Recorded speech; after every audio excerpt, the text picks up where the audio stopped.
আমি আমার ঘুমন্ত স্বামীর গলায় ধারালো বঁটি চালিয়ে গলা কেটে ফেলেছি। আমি আত্মসমর্পণ করব।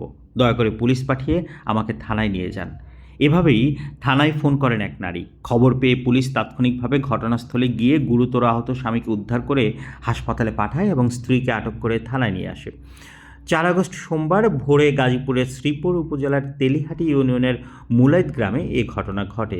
আহত ব্যক্তি 30 বছর বয়সী মোহাম্মদ আলমগীর হোসাইন, ময়মনসিংহের ত্রিশাল উপজেলার কাকচর গ্রামের মোহাম্মদ জামাল উদ্দিনের ছেলে।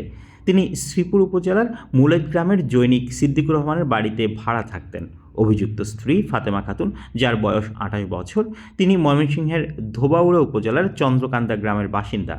আলমগীরের ছোট ভাই মোহাম্মদ হৃদয় মিয়া বলেন, 10 বছর আগে আমার ভাইয়ের সঙ্গে ফাতেমার বিয়ে হয়। তাদের 8 বছরের একটি কন্যা সন্তান রয়েছে। বিয়ের পর থেকেই তাদের দাম্পত্য জীবনে কলহ লেগেই থাকতো। সোমবার ভোর 5টার দিকে ভাই ঘুমিয়েছিল। তখনই ভাবি ধারালো বঁটি দিয়ে তার গলা কেটে দেয়। পরে চিৎকার শুনে আশেপাশের লোকজন এসে ভাইকে উদ্ধার করে আমাদের খবর দেয়।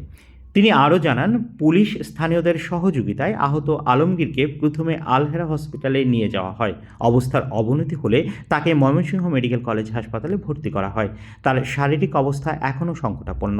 এই ঘটনায় শ্রীপুর থানায় একটি মামলা দায়ের করা হয়েছে। অভিযুক্ত ফাতেমা খাতুন বলেন, আমি কেন এটা করেছি সেটা আপনাকে বললে কি কোনো সমস্যার সমাধান হবে? এতদিনেও যখন হয়নি, এখন বলেও লাভ নেই।